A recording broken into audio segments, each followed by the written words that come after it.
नमस्कार, हमारी खास पेशकश में आपका स्वागत है। आपके साथ मैं दीपेश बरगले। खबरों की इस दौड़ में कई ऐसी खबरें होती हैं जो तनाव और नाउम्मीदी के बीच इंसानों के हौसले बढ़ाती है और उत्साह के साथ बेहतर जीवन जीने की प्रेरणा देती है।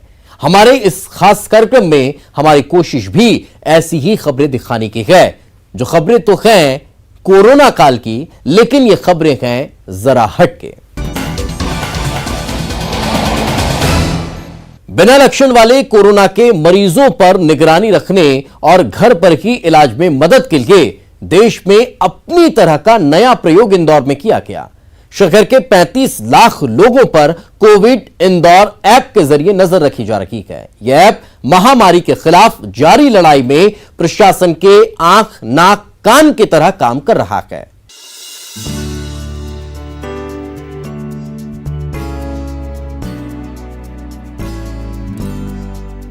इंदौर ने कोरोना पर तेजी से काबू पाने का जरिया ढूंढ लिया है। कोविड इंदौर ऐप के जरिए जीपीएस तकनीक की मदद से प्रशासन शहर के लोगों की मॉनिटरिंग कर रहा है। किसी भी शख्स में सर्दी खांसी के लक्षण दिखाई देते हैं तो इसका अलर्ट सीधे डॉक्टरों के पास पहुंच जाता है। साथ ही कंट्रोल रूम में भी पूरी जानकारी रियल टाइम में पहुंच जाती है। अलर्ट मिलते ही डॉक्टरों की टीम 1 से 2 घंटे में मरीज के पास पहुंचकर जांच शुरू कर देती है। डॉक्टर को संदिग्ध मामला लगता है तो 3 तरह के अलर्ट जाते हैं। वो व्यक्ति क्वारंटाइन जाने योग्य है, अस्पताल जाने योग्य, या फिर कोरोना की जांच के लिए सैंपल लेने योग्य। सैम्पलिंग टीम अलग है। यहाँ पर ऐप के माध्यम से अपनी जो आरआरटी टीम है, जो भी पॉजिटिव केस निकलता है वो लिस्ट उसको प्रोवाइड की जाती है।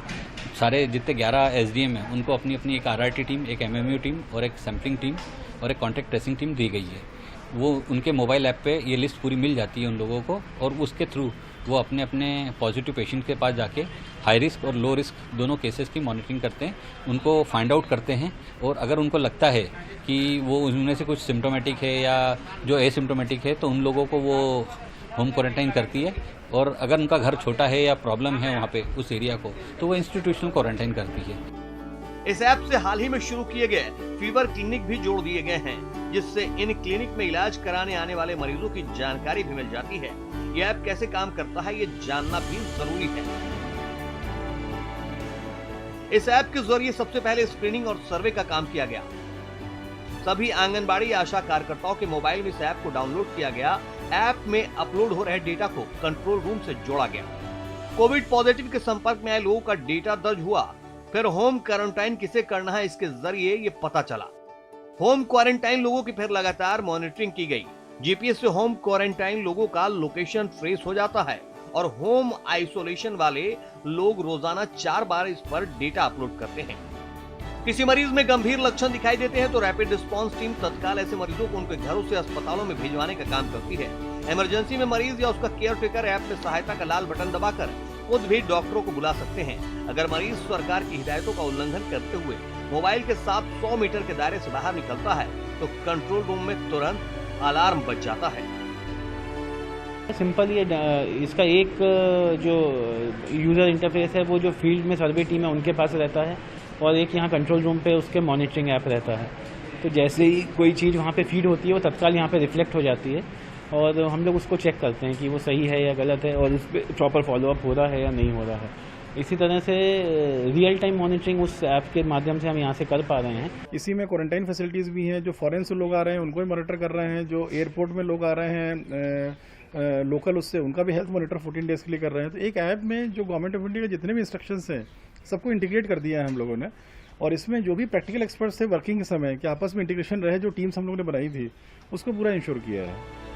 इस ऐप ने प्रशासन, पुलिस, स्वास्थ्य विभाग की मुश्किलों को काफी कम कर दिया है, क्योंकि तमाम दूसरे डेटा के साथ ही इस ऐप में एक सुविधा और भी है कि जो लोग दूसरी जगह से इंदौर पहुंचते हैं, चाहे वो सड़क, रेल या हवाई मार्ग से आए हों, उनकी डोमेस्टिक ट्रैवल का डेटा भी इस ऐप में दर्ज हो जाता है, जिससे उनको क्वारंटाइन किया जा सके। अरुण कुमार त्रिवेदी, न्यूज़ 18, इंदौर।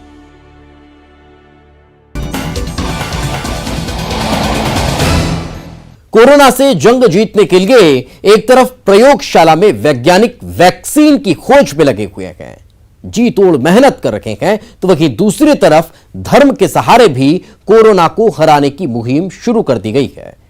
देश से लेकर विदेश तक 5000 परिवारों ने यज्ञ और हवन किया।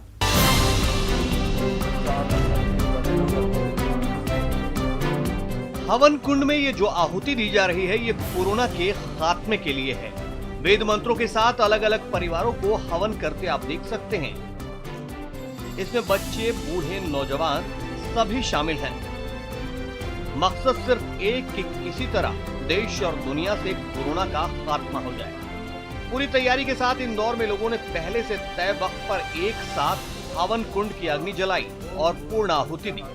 कोरोना से छुटकारा दिलाने के लिए ईश्वर से प्रार्थना की।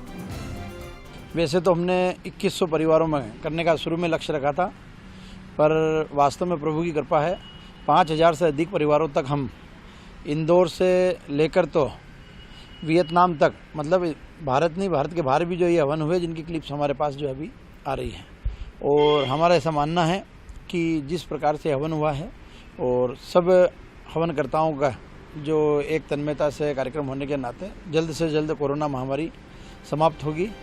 हवन कुंड की ये ज्वाला न सिर्फ देश में बल्कि विदेशों में भी जलाई गई। इंदौर से वियतनाम तक करीब 5000 परिवारों ने कोरोना महामारी के खिलाफ हवन किया। इंदौर की निचली बस्तियों से लेकर पॉश कॉलोनियों में यज्ञ किया गया, जिसमें सोशल डिस्टेंसिंग का पालन करते हुए परिवार के लोगों ने आहुतियां दी। शहर के काजी की चाल बस्ती में 40 से ज्यादा परिवारों ने ये यज्ञ कर कोरोना को समूल नष्ट करने की भगवान से प्रार्थना की। पूरे इंदौर शहर और आसपास के शहरों में भी बहुत हजारों परिवार यह यज्ञ कर रहे हैं। कोरोना जैसी महामारी को भगाने के उद्देश्य से यह यज्ञ घर घर में, परिवार में, सब परिवार के लोग कर रहे हैं सोशल डिस्टेंसिंग के माध्यम से। कोरोना जैसी महामारी हमारे देश से मुक्त हो उसके उद्देश्य से यह यज्ञ किया जा रहा है, उसके लेके हम लोग यज्ञ कर रहे हैं। इंदौर कोरोना का हॉट स्पॉट बना हुआ है। सबसे ज्यादा संक्रमण इसी शहर में फैला है। लोग इस महामारी से निजात पाना चाहते हैं और इसी कामना के साथ सभी घरों में यज्ञ का आयोजन कर लोगों को इस संकट से बचाने की प्रार्थना की गई। अरुण कुमार त्रिवेदी, न्यूज़ 18, इंदौर।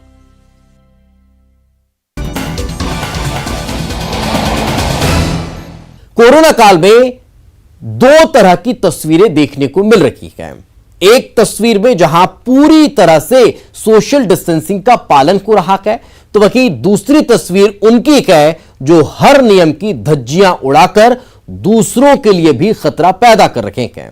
इन सबके बीच एक तस्वीर देवरिया की प्रीति पासवान की सामने आई है, जिन्होंने ट्यूशन से मिलने वाले पैसों से अपने पूरे गांव को सैनिटाइज करने का बीड़ा उठाया है।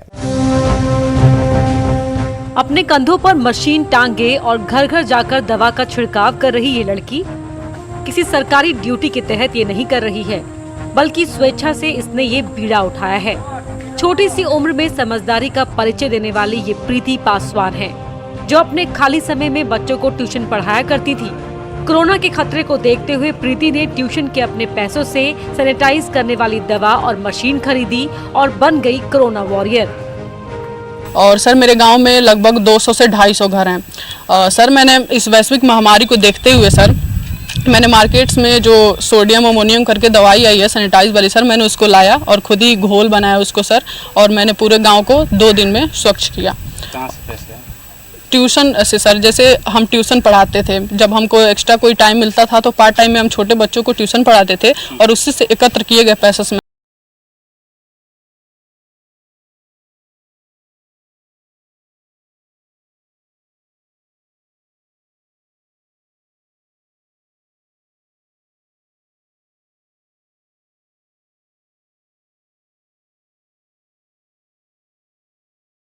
उस लड़की ने वो जो खुद उसने अपने कंधे पर मशीन लाद करके सारे गांव का सैनिटाइजिंग किया है, ये गर्व की बात है।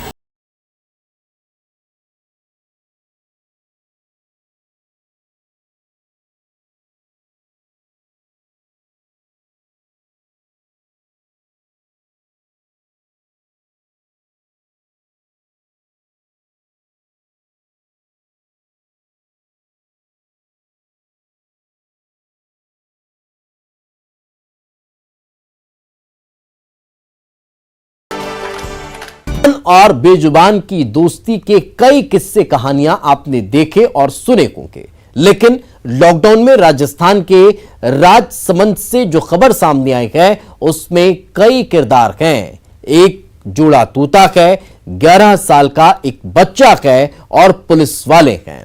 क्या है पूरी कहानी, आप खुद देख लीजिए।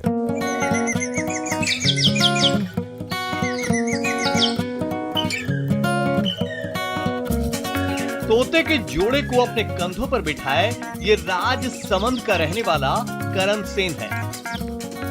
करण और इन तोतों के बीच प्यार के किस्से पूरे इलाके में मशहूर हैं। इसकी एक आवाज पर दोनों कहीं भी हो उड़े चले आते हैं और ठीक इसी तरह इसके कंधों पर बैठ जाते हैं। करण ने बाकायदा इनका नाम रख रखा है राधा और कृष्णा। इनके खाने पीने का, पसंद नापसंद का खास ख्याल रखता है। घर में खुले घूमते हैं, पिंजरे में कभी इन्हें कैद नहीं किया, फिर भी ये करण को छोड़कर कहीं जाते ही नहीं। वो टाइम से पाल रखा 2-3 महीना हो गए और इनको रोज उठाता हूँ तो रोज आ जाए। तो इनको मेन तो ये कि शक्कर बहुत ज्यादा खाते हैं, इनकी शक्कर पे हो रही है और उनको क्या हम रोज उठाते रोज आ जाए। तो ये तो इसका नाम राधे, इसका वो राधे श्याम था और वो सीटी बजाते ना तो ये मतलब कंधे पे आकर बैठ जाते हैं, सिर पर आकर बैठ जाते हैं। गुजरते वक्त के साथ ये दोस्ती गहरी होती चली गई। सब कुछ सही भी चल रहा था कि तभी एक दिन कहानी में ट्विस्ट आ गया। करण राधा और कृष्ण को बुलाता रहा, सीटी बजाता रहा, आवाज देता रहा, लेकिन वो नहीं आए। यानी वो घर में नहीं थे, कहीं गुम हो चुके थे। लॉकडाउन चल रहा है इसलिए ढूंढना मुश्किल था, लेकिन जैसे ही ढील मिली करण ने तलाश शुरू की। पड़ोस की एक महिला के घर तोते की खबर मिली। वो थाने पहुंचा, पुलिस में शिकायत दर्ज करवाई। इस पर हमारे पास में एक वो रहती है वो महिला जिसने इनको पंख काट देता है कि ये उड़कर हमारे पास। फिर मेरे को उसके ऊपर शंका हुई महिला को। फिर मैं थाने में आया, फिर थानेदार साहब ने 2 साहब को भेजा और फिर मेरे तोते दिलाए। करण के दोनों तोते का पता चल चुका था, लेकिन वो महिला तोता देने से इनकार कर रही थी। इनके पंख भी काट दिए थे ताकि ये उड़कर करण के पास न पहुंच जाएं। लेकिन मामला पुलिस थाने तक पहुंच चुका था, इसलिए इन तोतों को असली मालिक तक पहुंचाना पुलिस की जिम्मेदारी थी। करण सेन, जिसकी उम्र 10-11 साल है, वो थाने पर आया और उसने बताया कि उसके 2 पालतू तोते जो उसको जान से भी ज़्यादा प्यारे हैं, लॉकडाउन के दौरान कहीं चले गए। उसने तलाश की तो उसके गांव, उसके गली से करीब आधा किलोमीटर दूर एक महिला के मकान में होने की जानकारी है, जहाँ पे अंगूर की बेल थी। उसने कहा कि वहाँ मेरे तोते हैं। पुलिस के सामने ही तोते के मालिक की परीक्षा शुरू हुई, लेकिन इस परीक्षा में करण पास कर गया।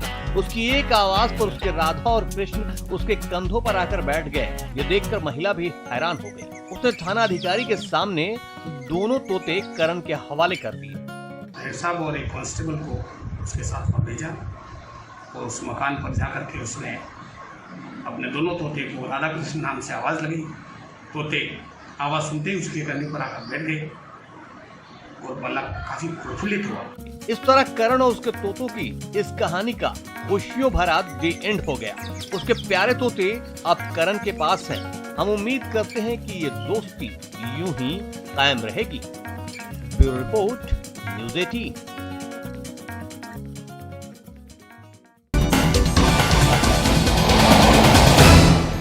कॉर्बेट नेशनल पार्क में वन्य जीवों की अद्भुत दुनिया है। यहां इसे देखने हर साल लाखों पर्यटक पहुंचते हैं, लेकिन लॉकडाउन की वजह से पर्यटकों की आवाजाही नहीं होने से वन्यजीव शांत वातावरण में अपनी जिंदगी गुजार रहे हैं। कॉर्बेट टाइगर रिजर्व बाघों का गढ़ माना जाता है। 1288 किलोमीटर में फैले इस टाइगर रिजर्व में 250 बाघ हैं। इसके क्षेत्रफल के हिसाब से यहाँ प्रति 5 किलोमीटर में एक बाघ पाया जाता है। वहीं इन बाघों को देखने देश विदेश से लाखों लोग यहाँ पहुँचते हैं। लेकिन लॉकडाउन के चलते कॉर्बेट में इन दिनों मानव दखल बिल्कुल नहीं है। कॉर्बेट में बाघ, तेंदुआ, हाथी, भालू, 4 प्रजाति के हिरणों के साथ ही करीब 600 प्रजाति के पक्षी भी हैं। जब से कोविड-19 की वजह से पार्क में पर्यटन बंद है, वन्यजीव निर्बाध घूम रहे हैं। उसके जो दूसरा हमने पहलू देखा, जो वन्यजीवों के साथ साथ पक्षियों की तादाद काफ़ी बढ़ गई है। डिस्टर्बेंस कम हुआ है, जो हमारे बाहर पेरिफेरी के जानवर थे उनको नेचुरली डिस्टर्बेंस कम हुआ है, तो उनको बहुत फायदा हुआ। वहीं पर्यटकों की आवाजाही नहीं होने के कारण अब वन्यजीव बिना किसी डिस्टर्बेंस के कॉरिडोर का सुगमता से प्रयोग कर रहे हैं। जो हमारे कॉरिडोर्स एरिया हैं वहाँ पे व्हीकल का मूवमेंट कम हो जाने के कारण बड़ी संख्या में वाइल्ड लाइफ जो है फ्रीली मूव कर रहे हैं। लॉकडाउन ने भले ही इंसान के लिए कई मुश्किलें खड़ी की हों, लेकिन वन्य जीवों को इससे बड़ी राहत मिली है। कॉर्बेट नेशनल पार्क मिड मार्च से कोरोना महामारी के चलते पर्यटकों के लिए बंद कर दिया गया, जिसके बाद यहाँ पर्यटकों की आवाजाही बिल्कुल बंद हो गई।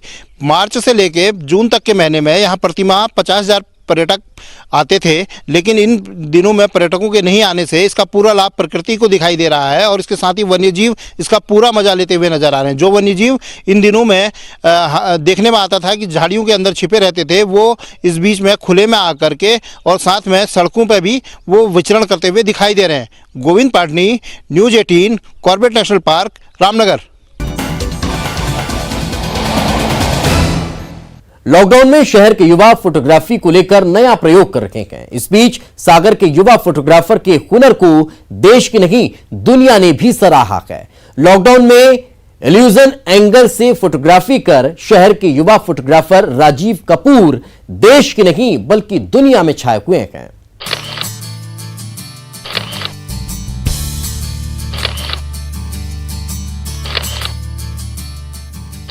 क्या आप बादलों की सैर पर जाना चाहते हैं? क्या आप बादलों पर बैठकर सुकून से किताबें पढ़ना चाहते हैं?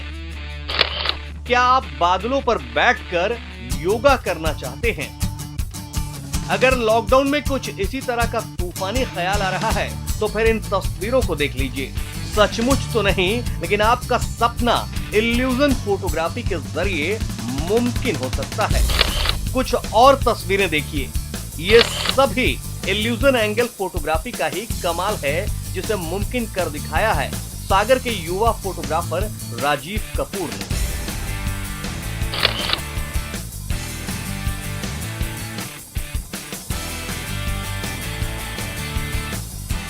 जिन तस्वीरों को देखकर आपके मुंह से वाह निकल पड़ा होगा, वो कैसे तैयार हुई हैं, जरा ये भी देख लीजिए। दरअसल इल्यूजन फोटोग्राफी के लिए आपको कहीं बाहर जाने की जरूरत नहीं है, ना ही परफेक्ट लोकेशन के लिए घंटों भटकने की जरूरत। घर पर ही अलग तरह के एंगल से यूनिक फोटो क्लिक कर सकते हैं। इल्यूजन फोटोग्राफी की खासियत यह है कि इसमें छोटी सी चीज पर जब हम फोकस करते हैं तो वो कई गुना बड़ी दिखाई देती है। जैसे फोटो क्लिक करते वक्त जब रूई पर फोकस किया गया तो फोटोग्राफ में ऐसा लग रहा है मानो कोई आसमान में बादलों पर बैठा है। इस टाइप की फोटोग्राफी को इल्यूजन फोटोग्राफी कहा जाता है। इसमें ऑब्जेक्ट के तौर पर घर की छोटी छोटी चीज़ों का इस्तेमाल किया जाता है, जैसे कि रुई, धागे का रोल या सीडी। इस टाइप की फोटोग्राफी करना मैंने लॉकडाउन के समय से चालू किया और अब इसे बहुत रिस्पांस मिल रहा है, ना केवल हमारे देश में बल्कि विदेश में भी, जैसे कि ऑस्ट्रेलिया, जर्मनी, इन जैसी कंट्रीज से भी काफ़ी लोग इसे शेयर कर रहे हैं। अपनी इल्यूजन फोटोग्राफी के लिए राजीव कपूर ने रुई यानी कॉटन, डीवीडी, ग्लास और किताब का इस्तेमाल किया है। इन सभी के इस्तेमाल के बाद वाइड एंगल से फोटो क्लिक की है, जिसमें छोटी चीजें काफी बड़ी नजर आने लगती हैं। सागर के फोटोग्राफर राजीव ने लॉकडाउन में फोटोग्राफी को लेकर जो कमाल किया है, उसकी चर्चा न सिर्फ देश में बल्कि विदेशों में भी हो रही है। रचित दुबे, न्यूज़ 18, सागर।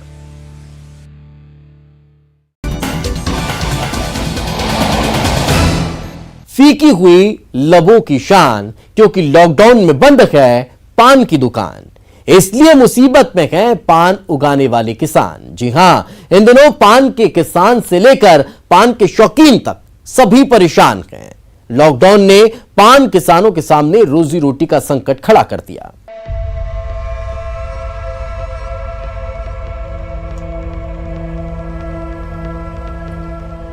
वैश्विक बीमारी ऐसी कि थूकने पर पाबंदी, और मुंह पर मास्क ने पान खाने पर ग्रहण लगा दिया है। नतीजा है कि पान की खेती करने वाले करीब 200 से 250 परिवार के सामने रोजी रोटी का संकट खड़ा हो गया है। पहली फसल खराब हो चुकी है, बाजार खुलने की आस में दूसरी फसल तैयार हो रही है, उस पर भी अब संकट ही है। 2 महीने से जब से ये लॉकडाउन हुआ एक भी पान नहीं बिका, लाखों रुपए का नुकसान है। हम 200-250 घर के चौरसिया हैं और अभी भी कोई गुंजाइश नहीं है बिकने की। ये नए पौधा तैयार हो गई, नई पेड़ी है, ये भी कोई गुंजाइश नहीं। नए पान है वो भी कोई गुंजाइश, वो तो फसल हो गई जो हो गई पिछली साल की खराब, ये भी खराब होने लगी। दिन रात एक कर खून पसीने से सींची पान की फसल बरेजे में ही लगी बर्बाद हो रही है। ऐसे में निवारी के पान किसानों की मांग है कि उनके पान को सरकार या तो वहां तक पहुंचा दे जहां उन्हें बाजार मिल जाए, या फिर उनकी सूख रही पान की पत्तियों का मुआवजा मिल जाए। मांग नहीं माने जाने पर पान किसान सड़क पर उतरने की बात कह रहे हैं। मध्य प्रदेश सरकार पान किसानों की तरफ, पान व्यवसायियों की तरफ कोई ध्यान नहीं दे रही है। अगर जल्दी ध्यान नहीं दिया गया तो एक बहुत विकट स्थिति आने वाली है। सारे लोग मजदूर इससे जो जुड़े हुए हैं, पान किसान, व्यापारी, सब सड़क पर उतरने को मजबूर होंगे। पान के किसानों की माली हालत इस कदर खस्ताहाल हो चुकी है कि दाने दाने को मोहताज हैं। जिस आंगन में पान के ढेर लगाकर बाजार में बेचने की तैयारी होती थी, वो आंगन सूने पड़े हैं। हमारे पान खराब हो गए हैं, हम बहुत मजबूर हैं। हमारे यहाँ पे गट्ठा लगाते तो हम पानों में रोजी रोटी हमारी चलाती, अब हमारे किचन में कुछ सामान नहीं है। अब बताओ आप हम क्या करें। जिन होठों पर पान की लाली सजती थी वो होठ भी लॉकडाउन में मास्क से लॉक हैं। ऐसे में पान किसान के साथ साथ पान के शौकीन भी मायूस हैं।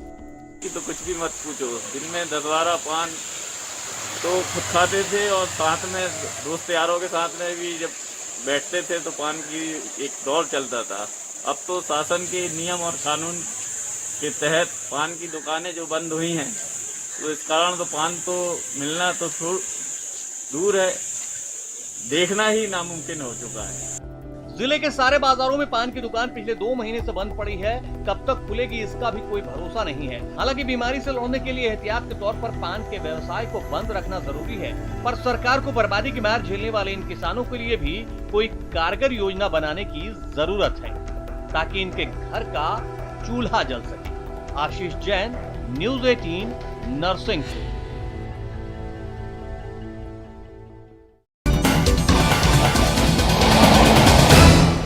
इसी के साथ हमारी इस खास पेशकश में फिलहाल इतना ही। दीजिए इजाजत, नमस्कार।